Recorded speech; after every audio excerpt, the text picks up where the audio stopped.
In this question, a heavy steel ball held in contact with an extremely light steel ball at a height h 5 √3 meter above a hard horizontal floor.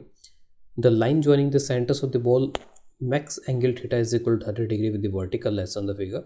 If all the collisions are elastic and sizes of the balls are negligible as compared to the height h, find the horizontal range of the lighter ball.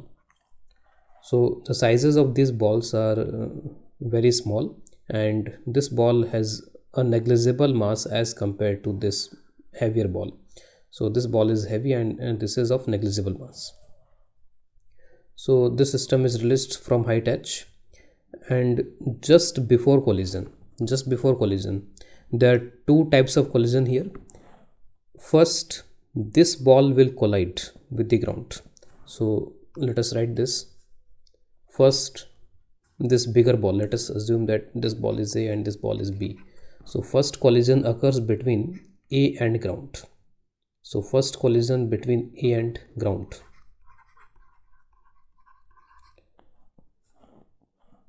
Just before collision of A and ground, the velocity of A and B will be equal, and both have the same velocity vertically downward direction. Suppose this is u and this is also u, and this velocity u should be equal to under root 2gh. So this velocity is under root 2gh. A very simple calculation. From very simple calculation we can find this is under root 2gh. I am not doing it. So this is u is equal to under root 2gh just before collision. Assuming there is a very short duration of collision between A and ground, A just rebounds, and we have to take this collision to be elastic. So elastic collision of A and ground. So after elastic collision of A and ground, A will rebound with the same speed u in the vertically upward direction. So just after collision of A and ground, so I am making a diagram just after collision of A and ground. So it is going up like this with the same velocity, with the same speed u, and because there is no significant time duration, it is still moving with velocity u. So I am assuming it is still moving with velocity u in the downward direction. So after first collision, this is the situation. It is moving upward with velocity u, it is moving downward with velocity u, and obviously there will be collision between A and B. So this is the first collision, A and ground, and after this there will be a collision between A and B. So A and B will collide, and this collision is also elastic collision, and obviously this is an oblique collision. Let us join the centers. So this will be the common normal, and this common normal is also known as line of impact. So this is the line of impact, and any impact or any force during the collision or any impulsive force will act along this line only. So velocities can change along this line only, but there is a catch here. This is heavy and this is extremely light. The word used is extremely light. So this is light. In this type of collision between a very heavy body and a very light body, just after the collision and just before the collision, we don't take any change in momentum of heavy ball or heavy body.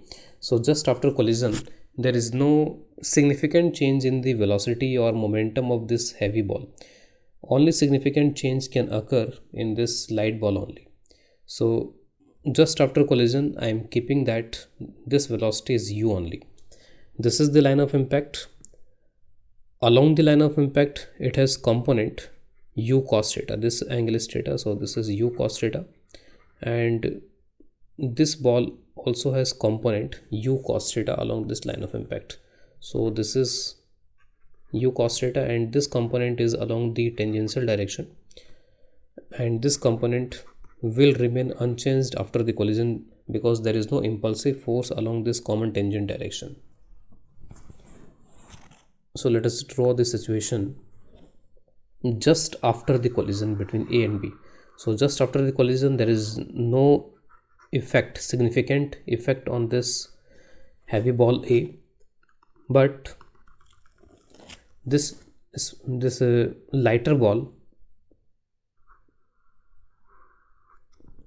along this direction, there is no change in speed. This is again u sine theta, and this will be changed. Let us assume that this is equal to v. Now to find v, we can use, for elastic collision, velocity of separation is equal to velocity of approach, and we have to use this equation along the line of impact, in a direction along line of impact. I am using LOI for line of impact.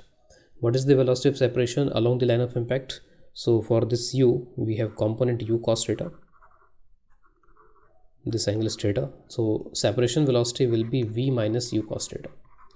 What is the approach velocity? It is moving towards the lighter ball with u cos theta, and this lighter ball is moving towards the heavier ball with u cos theta. So these two will add up, and velocity of approach will be 2u cos theta. So this velocity v is equal to 3u cos theta. We can also calculate this orally. This is 2u cos theta velocity of approach, and velocity of separation should also be 2u cos theta. And since this is still u cos theta, so it has to be 3u cos theta for the velocity of separation to be 2u cos theta. So this v is equal to 3u cos theta. Obviously, just after the collision, this lighter ball will perform projectile motion, and we have to find the range of that projectile motion. It will go something like this, and we have to find this range. For finding range, it will be convenient to take the axis. This is x-axis and this is y-axis. X-axis along horizontal and y-axis along vertical, and we should find the velocity, initial velocity along x-axis, initial velocity along the y-axis. So what are the angles here? This common normal is making angle theta with the vertical. So I'm trying to calculate the component of velocity along x-axis and the y-axis. This is theta, this is 90 minus theta, and this angle is also theta. So what is the velocity, initial velocity along x-axis? So this is 3u cos theta, and its component, this angle is 90 minus theta, so its component will be 3u cos theta into sin theta, and this is u sin theta. Its component along x-axis is u sin theta cos theta. So overall this velocity is 4u sin theta cos theta, and we can also write it as 2u sin 2 theta. This is the velocity along x-axis. What is the velocity along y-axis? Initial velocity for the projectile motion along y-axis. So this 3u cos theta will have component 3u cos square theta upwards. So this is 3u cos square theta upwards, and this will have component u sin square theta downward direction. So it is minus u sin square theta. Just take u as common, and it is 3 cos square theta minus sin square theta. Convert sin square theta and cos square theta, so it will be 4 cos square theta minus 1. We can also convert in form of cos 2 theta also. So this is ux and uy. What is the range? So range along x-axis or along horizontal will be, so there is no acceleration, so it is ux multiplied by the time of flight, and time of flight is twice initial velocity along y-axis divided by g. So it is twice ux uy divided by g. So 2 by g. What is ux here? This is 2u sin 2 theta. What is uy here? This is u 4 cos square theta minus 1. So just we have to do some calculation further. So it is 4u square, and what is the value of u? U is under root 2gh. So it is 4u square. U square is 2gh. So 4 into 2, that is 8. G and g will be cancelled. This is 8h sin 2 theta 4 cos square theta minus 1. We can also convert it in form cos 2 theta also. So it is 8h sin 2 theta. If we convert in terms of cos 2 theta, so cos 2 theta is 2 cos square theta minus 1.